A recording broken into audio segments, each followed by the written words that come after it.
isang pagkakataon upang tayo ay sama-samang dumulog. Sabi nga natin, liwanag.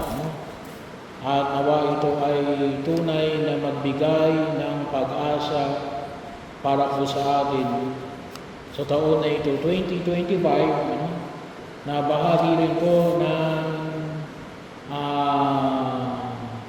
pagdiriwang natin ng jubileo ngayong 2025. Ang jubileo na higit na pagkilala sa pag-asa ng pag-ibig at awa ng ating Diyos.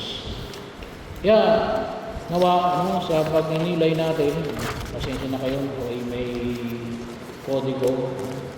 Sapagkat kapag wala akong kodigo, baka mas lalong mahaba. Pag may kodigo at least, ay hanggang dito lang, hindi ko na dadagdagan. Ano ibig sabihin na Miguel o Saint Michael? Ano ibig sabihin? Sino katulad ng Diyos? Sino katulad ng Diyos? Who is like God? Sino ang katulad ng Diyos? At ito ay pinapahayag ni San Miguel, bahagi na makikita natin na walang sinong katulad ng Diyos. At yun ay kanyang pinangatawanan. Alam niyo, sa banal na kasulatan ay may apat na makikita natin na sipit na naroon si San Miguel. Well, yung kalimitan alam natin na yung sa Revelation, na pamanik, pero mayroon pa akong tatlo. Ano itong tatlong ito? Dalawa po kay Propeta Daniel.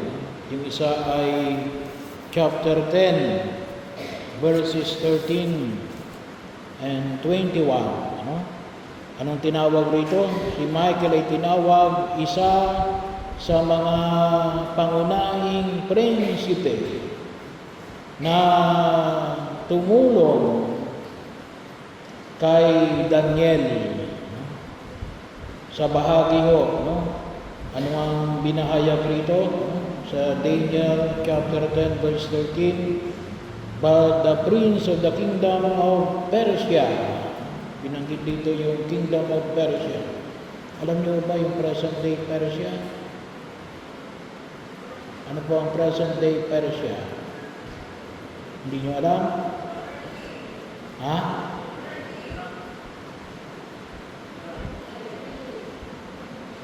Present day Persia?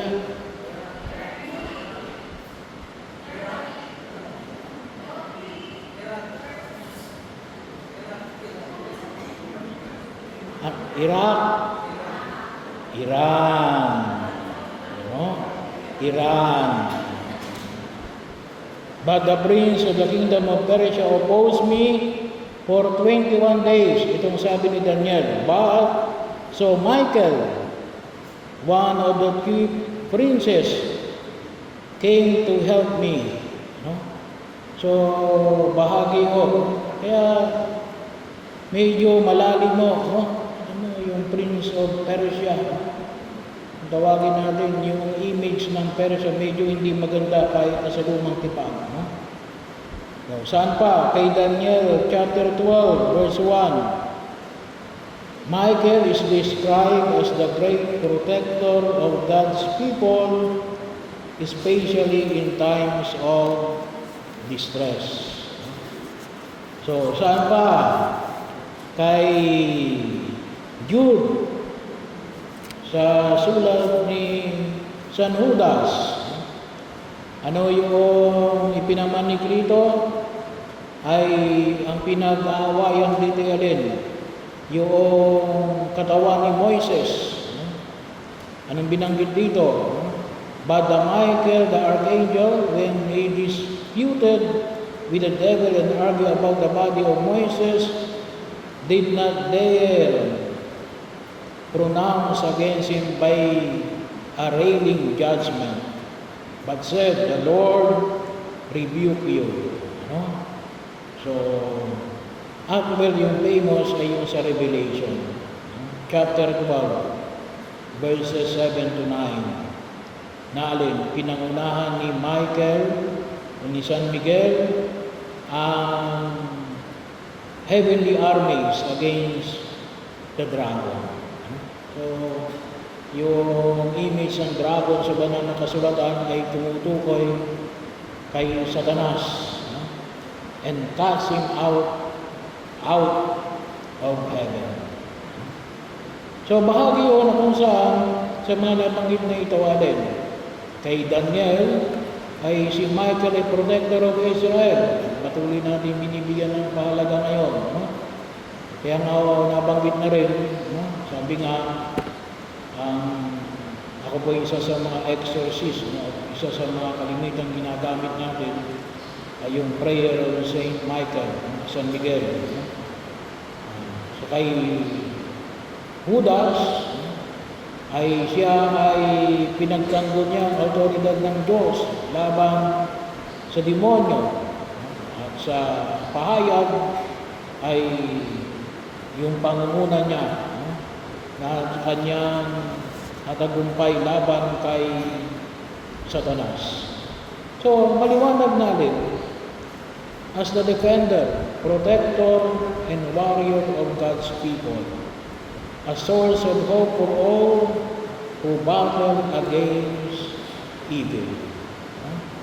Kaya bahagi yun, na huwag natin kalimutan yung ating patuloy na pakikibaka laban sa kasamaan ay isang liwanag. Isang liwanag po, katulad ni pinamanik sa Ebanghelyo. Tayo nawa ay maging tagapagdala ng liwanag. Si San Miguel ay isang tagapagdala ng liwanag. Hindi siya ang liwanag. Si Jesus ang liwanag. Pero bahagi na kung saan ay pinagtanggol niya ang liwanag. Bahagi rin na makita natin. Kaya medyo may malaking hamon, may pinamamanik ko sa atin. Yung patuloy nating pakikibaka sa pagkilos natin sa daigdig na ito. Na huwag tayong matakot. Bigyan tayo ng lakas ng loob. Lalong-lalo na sa ating mga panalangin at pagkilos sa daigdig na ito. Laban sa anumang uri ng kasamaan. Sabi nga, nabanggit na rin ni Father, naligaw ako. Alam nyo, pangalawang beses ko pa lang nakarating dito. Yung unang beses ay nung nag-meeting kami ng mga staff ng Catechetical Commission. Nagkaroon kami ng isang meeting na dito ginawa. So, ako naman ay may kasama noon, yung coordinator ng District 4. Ako po kasi sa District 4.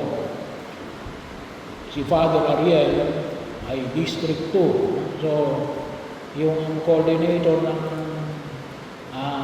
mga catechist ng District 4, yung lay, ay alam niya yung lugar. Kaya siya yung naging gabay ko. Siya yung naging liwanag. Kanina, ang ginawa kong gabay ay si Google. So, hindi naman ako exactly naligaw, kasi doon ako dinala sa kabila. Saint Michael din naman yun, the Archangel. Doon pala magmimisa ngayon si Father. So doon pala ako niligaw. So, yun nga lamang, hindi yun ang parokya. So, kaya sabi ko para itong sarado. Sarado nga, wala pang tao, hindi pala yun yung parokya. Yun pala yung barangay. Yan ang pakalaga yung pagiging mga gabay.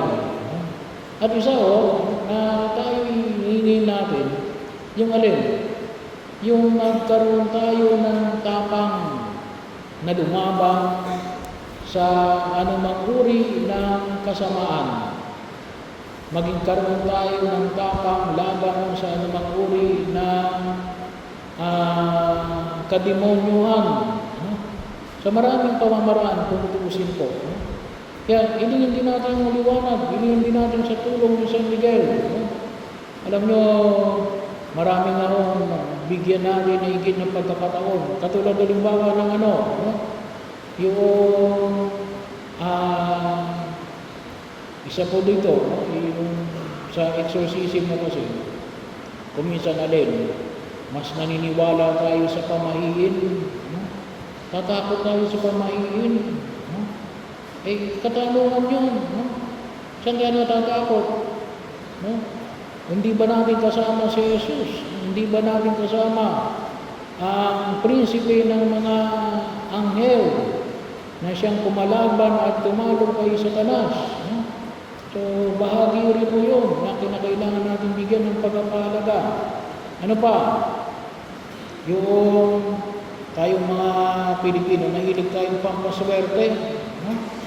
So, kung tutusin ko, no? Dapat inaalis natin yung mga bagay na pampaswerte, no? Sa buhay natin. No? Kasi, ano yun kung tawagin natin, no? Ay kuminsan yan po ay bahagi pa rin ng pamahiin. No? Ang dapat natin ay alin, gamitin natin yung alin, yung mga sacramental, yun ang gamitin natin. No? Katulad na limbawa ng alin, yung Santo Niño. Yung Santo Niño, walang problema yung Santo Niño. Bakit yung ating mga Santo Niño na nakikita natin tinitinda, no? Bakit nilalagyan ng pera? No? Anong sinasabi? Pampaswerte. No? Ay ginagawa natin agimat, no? Yung ating Diyos. No?